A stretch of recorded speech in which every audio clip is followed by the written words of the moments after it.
Right, ఇక in డీటెయిల్గా చూసే ముందు ఒకసారి మనం మంత్రివర్గం గురించి మాట్లాడుకుంటున్నాం కాబట్టి మంత్రివర్గం గురించి మనం మాట్లాడుకుందాం. సో ఇప్పటికే రాష్ట్రంలో 18 మంది మంత్రులు ఉండాలి, ముఖ్యమంత్రితో కలిపి 18 మంది మంత్రులు ఉండాల్సిన అవసరం ఉన్నది. సో గతంలో 17 మందితోని మంత్రివర్గం కూర్పు జరిగింది. సో ఈ 18 మందిలో ప్రజెంట్ 12 మంది ఉన్నారు. ఈ 12 మందిలో ఉన్నటువంటి దాంట్లో సీఎం, డిప్యూటీ సీఎం. సో ఈ రకంగా చూసుకుంటూ పోతే 12 మందిలో సుమారుగా రేవంత్ రెడ్డి, ఉత్తమ్ కుమార్ రెడ్డి, కోమటిరెడ్డి వెంకటరెడ్డి, పొంగులేటి శ్రీనివాసరెడ్డి నలుగురు ఒకే సామాజిక వర్గానికి సంబంధించినటువంటి మంత్రులు. సో మీరు క్లియర్గా వినండి, ఎవరికి మంత్రివర్గం రాబోతోంది, ఎటువంటి ఆలోచన చేస్తోంది రాష్ట్ర ప్రభుత్వం కావచ్చు, అక్కడ ఏఐసిసి కావచ్చు అనే విషయాన్ని మీకు చెప్తా. ఇక దీనిలో కట్ చేస్తే ఒక వెలమ సామాజిక వర్గం, ఎవరు జూపల్లి కృష్ణారావు. ఆ తర్వాత ఒకటి కమ్మ, ఎవరు తుమ్మల నాగేశ్వరరావు. తర్వాత 2 బీసీ, పొన్నం ప్రభాకర్, కొండా సురేఖ. ఆ తర్వాత 1 ఎస్టీ సీతక్క, 1 బ్రాహ్మిన్ శ్రీధర్ బాబు సంబంధించింది. అంటే సామాజిక వర్గాల వారిగానే విడదీయడం అని కాదు, కానీ ఏ ఈక్వేషన్ ప్రకారంగా వాళ్ళు విభజన చేయబోతున్నారు, ఏ ఈక్వేషన్ ప్రకారంగా వాళ్ళు అమల్లోకి తీసుకురాబోతున్నారో చెప్పేందుకు ఒక ప్రయత్నం మాత్రమే. సో మొత్తం మీద 6, 7, 8, 9, 10, ఇంకో 2 ఎస్సీ. సో ఈ రకంగా కూర్పు జరిగింది.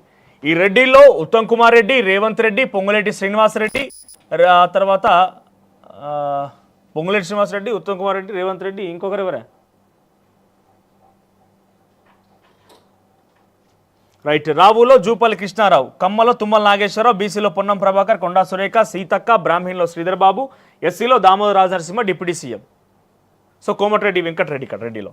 సో ఈ నలుగురు ఈ రకంగా కూర్పుతోని ప్రజెంట్ స్టార్ట్ అయింది. అయితే జిల్లాల వారీగా మనం చూసినా ఆదిలాబాద్ నుంచి 0, కరీంనగర్ నుంచి ఒకరికి అవకాశం, ఇద్దరికి, పొన్నం ప్రభాకర్, ఆ తర్వాత శ్రీధర్ బాబు, ఇద్దరు కూడా ఉమ్మడి కరీంనగర్ జిల్లానే కదా. ఇకపోతే వరంగల్ నుంచి చూస్తే వరంగల్ నుంచి కూడా ఇద్దరికి అవకాశం, కొండా సురేఖ, సీతక్క. తర్వాత నిజామాబాద్ నుంచి చూస్తే నిజామాబాద్ నుంచి 0 నిజామాబాద్. తర్వాత మెదక్ నుంచి చూస్తే మెదక్ నుంచి దీంట్లో మెదక్ నుంచి కూడా నాకు తెలిసి 0 ప్లస్ మెదక్ నుంచి 1 ఉంది, దామోదర రాజనరసింహది. సో మెదక్ నుంచి 1. ఇక ఖమ్మం నుంచి చూస్తే ఖమ్మంలో 3, మహబూబ్ నగర్లో 2, జూపల్లి కృష్ణారావు, రేవంత్ రెడ్డి. ఓకే, నల్గొండ నుంచి 2, ఉత్తమ్ కుమార్ రెడ్డి, కోమటిరెడ్డి వెంకటరెడ్డి. సో ఈ రకంగా చూసుకుంటూ పోతే రంగారెడ్డి నుంచి 0, హైదరాబాద్ నుంచి 0.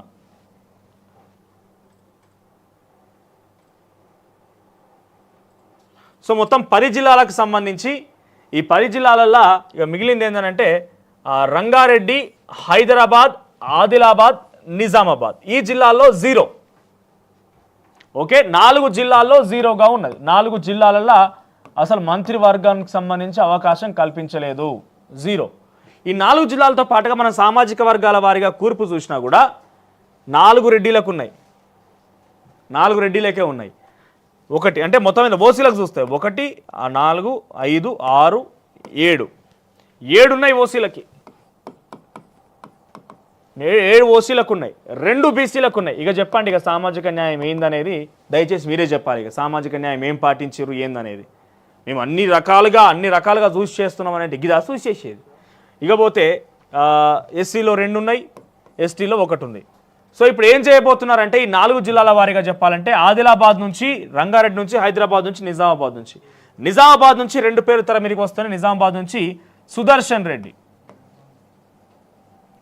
సుదర్శన్ రెడ్డితో పాటుగా ఇటీవల కాలంలో మీరు చూడొచ్చు ఏంటి, ఏఐ గ్లోబల్ సమిట్ జరిగిన రోజు అత్యంత దగ్గరగా ఉన్నారు ఒక ఆయన మదన్ మోహన్ రావు. సో మదన్ మోహన్ రావు, సుదర్శన్ రెడ్డి ఇద్దరు కూడా పోటీ పడుతున్నారు నిజామాబాద్ జిల్లాల నుంచి మంత్రివర్గం కోసం. ఇద్దరు పోటీ పడుతున్నారు. ఇదే కోటాలో ఎమ్మెల్సీగా ఉన్నటువంటి జీవన్ రెడ్డి ఇటీవల కాలంలో కొంత అలిగిపోయి అక్కడ సంజయ్ని, జగిత్యాల ఎమ్మెల్యే బీఆర్ఎస్ పార్టీ నుంచి గెలిపిన సంజయ్ని అల్ల పార్టీలో చేర్చుకోవడం అంతా కొంత వివాదం జరిగింది. కాబట్టి ఆయన డెఫినెట్గా కరీంనగర్ జిల్లానే, జగిత్యాల నియోజకవర్గం, జగిత్యాల జిల్లా, ఉమ్మడి జిల్లా అనేది కరీంనగర్ జిల్లాలకు ఇంకే వస్తుంది. కానీ ఆయన నిజామాబాద్ ఎంపీగా పోటీ చేసింది కాబట్టి నిజామాబాద్ జిల్లా నుంచి తనకు మంత్రివర్గంలో అవకాశం కల్పించడం ఒక డిమాండ్ ఆయన ముందు పెడుతున్నాడు జీవన్ రెడ్డి. కానీ అది సాధ్యాలు చూస్తే కనుక పెద్దగా అంత సాధ్యమైన విషయం. ఎందుకంటే 2026 కల్లా ఆయన పదవీకాలం ముగుస్తుంది. తిరిగి పదవీకాలం పొడిగిస్తారా, మళ్ళీ ఎన్నికలు వస్తాయి. ఎందుకంటే స్థానిక సంస్థలలో ఏమంటారు, అది గ్రాడ్యుయేట్స్ కోటా ఎమ్మెల్సీ అయింది. సో మళ్ళీ ఎన్నికలు వస్తాయి కాబట్టి 2026 కల్లా ఇది ముగించే అవకాశం ఉంది. కాబట్టి 2 సంవత్సరాల సమయానికి ఆయనకి ఇస్తారా ఏదో తెలియదు. కానీ ప్రస్తుతం సుదర్శన్ రెడ్డి, మదన్ మోహన్ రావు ఇద్దరు కూడా పోటీ పడుతున్నారు. మళ్ళీ ఎవరయ్యా అంటే మళ్ళీ ఇదే ఓసీ సామాజిక వర్గాల నుంచి. అంటే మళ్ళీ ఏమైతే ఇంకో ప్లేస్ అయ్యే అవకాశం ఉన్నది, ఆపర్చునిటీ ఉన్నది. ఓసీలకి మళ్ళీ ఇంకొక మంత్రివర్గంలో అవకాశం కల్పించేటువంటి అవకాశం ఉన్నది. ఇక నెక్స్ట్ ఆదిలాబాద్ నుంచి చూస్తే ఆదిలాబాద్ నుంచి వివేక్ వెంకటస్వామి తర్వాత ప్రేమ్ సాగర్ రావు ఇద్దరు పోటీ పడుతున్నారు. ఆదిలాబాద్ నుంచి వివేక్ వెంకటస్వామి, ప్రేమ్ సాగర్ రావు ఇద్దరు పోటీ పడుతున్నారు. అయితే వివేక్ వెంకటస్వామికి అన్నకు ఆల్రెడీ కాంగ్రెస్ టికెట్ ఇచ్చింది, తమ్మునికి కాంగ్రెస్ టికెట్ ఇచ్చింది, కొడుకు ఎంపీ టికెట్ ఇచ్చింది. ఇన్ని రకాల అవకాశం ఇవ్వడంతో పాటుగా మంత్రివర్గం ఆ కుటుంబంలో ఇచ్చే అవకాశం ఉంటుందా అని అంటే పెద్దగా ఉండకపోవచ్చు. ఎందుకంటే అక్కడ ఆ నియోజకవర్గంలో వాళ్ళే పైచేయి అవుతుంది. ఇక ఆ జిల్లాలో 2 కంటే పెద్దపల్లి ఎంపీగా వాళ్ళ కుమారుడే ఉన్నాడు కాబట్టి 2 జిల్లాలు ఆదిలాబాద్, కరీంనగర్ రెండింటిని కూడా వాళ్ళ కంట్రోల్లో పెట్టే అవకాశం ఉన్నది. కాబట్టి అంత ఈజీగా వాళ్ళకి ఇచ్చే అవకాశం లేదు. ప్రేమ్ సాగర్ రావు వైపు మొగ్గు చూపుదామా అంటే ప్రేమ్ సాగర్ రావు వైపుగా పెద్ద ఎత్తున కబ్జా ఆరోపణలు ఉన్నాయి. ప్రేమ్ సాగర్ రావు పెద్ద ఎత్తున ఆయన మీద ఆరోపణల కారణంగా ప్రేమ్ సాగర్ రావుకి వచ్చే అవకాశం లేదు. మరి ఆదిలాబాద్ ఆల్టర్నేట్ ఆప్షన్ ఏంటంటే ఇద్దరిట్లో ఎవరికి ఇష్టపోతున్నారు, లేదంటే ఇంకో కొత్త పర్సన్ చూస్తారా? ఎందుకంటే ఆప్షన్ లేదు ఇక అక్కడ, ఎవరైనా తమ పార్టీలో చేర్చుకుంటే తప్ప ఇంకో ఆప్షన్ లేదు. మంచిర్యాల, చెన్నూరు ఈ 2 నియోజకవర్గాలు తప్ప ఆదిలాబాద్లో పెద్దగా కాంగ్రెస్ పార్టీ ఎక్కడ ప్రభావం చూపించలే. ఎందుకంటే దాంట్లో ఆదిలాబాద్ కావచ్చు, ఇంకో ప్రాంతం ఆదిలాబాద్, కాగజ్నగర్ 2 బీజేపీ కవసం చేసుకున్న తర్వాత ఆసిఫాబాద్ను, బోధను 2 కూడా కాంగ్రెస్ చేసుకుంది. ఇక్కడ ఇంకో ఆపర్చునిటీ ఏంటంటే ఇస్తే వెడ్మా బొజ్జుకి ఇవ్వచ్చు. ఖానాపూర్ నియోజకవర్గం నుంచి గెలిపినటువంటి వెడ్మా బొజ్జు ఎవరైతే యువ నాయకుడిగా ఉన్నాడో, చాలా అత్యంత పూర్ ఎమ్మెల్యే ఆయన ఇప్పుడు తెలంగాణలో, ఆయనకి ఇచ్చే అవకాశం కూడా ఉండొచ్చు. ఇకపోతే రంగారెడ్డి నుంచి మొన్నటిదాకా ఒక పేరు ఇవ్వబడ్డది, బీసీ వర్గాల్లో నుంచి వీర్లపల్లి శంకరన్ పేరు ఇవ్వబడ్డది. కానీ వీర్లపల్లి శంకరన్ ఏదో కమిటీ చైర్మన్ ఇచ్చారు కదా, ఏంటది బిజినెస్ అడ్వైజరియా కాదు, ఇంకేదో కమిటీ చైర్మన్కి ఇచ్చారు ఆయనకి. ఆ చైర్మన్ ఇవ్వడంతో వీర్లపల్లి శంకర్ పేరును పక్కన పెట్టినట్టయిందిగా. మరి ఎవరున్నారు రంగారెడ్డి జిల్లాలో అంటే రంగారెడ్డి జిల్లాలో బీఆర్ఎస్ పార్టీ నుంచి కాంగ్రెస్ పార్టీలో చేరేటువంటి ఒక బీసీ మంత్రికి, బీసీ వ్యక్తికి అవకాశం ఇవ్వబోతున్నారట. బీసీ వ్యక్తికి అవకాశం ఇవ్వబోతున్నారట. మరి ఆ బీసీ వ్యక్తి ఎవరు ఏందనేది చూడాలి మరి. ఎందుకంటే మీరు కరెక్ట్గా అబ్జర్వ్ చేయండి, ఇటీవల కాలంలోనే కాంగ్రెస్ పార్టీలోకి చేరినటువంటి ఆ బీసీ వ్యక్తికి అవకాశం కల్పించబోతున్నారట. మరి ఎంత మేరకు సాధ్యం కాబోతుందో అది కూడా చూడాలి. ఎందుకంటే సామాజిక వర్గం ఒకటే సామాజిక వర్గానికి 2 మంత్రి పదవులు ఇచ్చినా కూడా అది సాధ్యం కాకపోవచ్చు. సో ఇవ్వబోతున్న మనకు ఆలోచన కూడా ఉన్నది. ఇకపోతే హైదరాబాద్ నుంచి ఒక మంత్రి పదవి కోసం కాంగ్రెస్ పార్టీలోకి వస్తా అని చెప్పి బీఆర్ఎస్ పార్టీ నేతను ఒకైనా పోటీ పడుతున్నారట. ఆయన వస్తే ఆయనకు వచ్చే అవకాశం ఉన్నదట. లేదనంటే ఈ చుట్టుపక్కల పరిసర ప్రాంతాల్లో హైదరాబాద్లో ఎవరైనా ఎమ్మెల్యే కనుక తమ పార్టీలో చేరితే, ఖైరతాబాద్ ఎమ్మెల్యే దాననాగేంద్ర అడుగుతున్నాడు, ఇచ్చే ఆపర్చునిటీస్ కూడా ఉన్నాయి. ఎందుకంటే బీసీ సామాజిక వర్గమే, దట్టు మున్నూరు కాపు సామాజిక వర్గము, హైదరాబాద్లో ఒక ఎమ్మెల్యేగా ఉన్నాడు, కొంత స్ట్రాంగ్గానే ఉన్నాడు. కానీ ఇప్పటికో వివాదం చిక్కున్నాడు, కానీ ఆయన కూడా ఇచ్చే అవకాశం ఉన్నదట.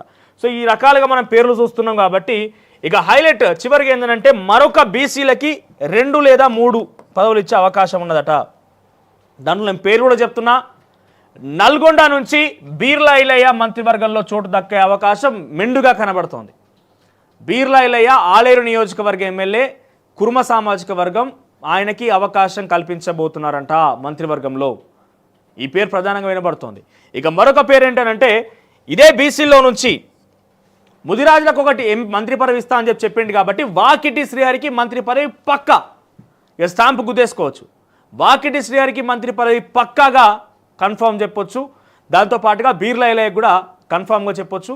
ఇక మరొక వ్యక్తి ఎవరయ్యా అంటే ఎంబీసీలో నుంచి వెతుకుతున్నారట. ఎంబీసీలో నుంచి ఉన్నది ఇద్దరు.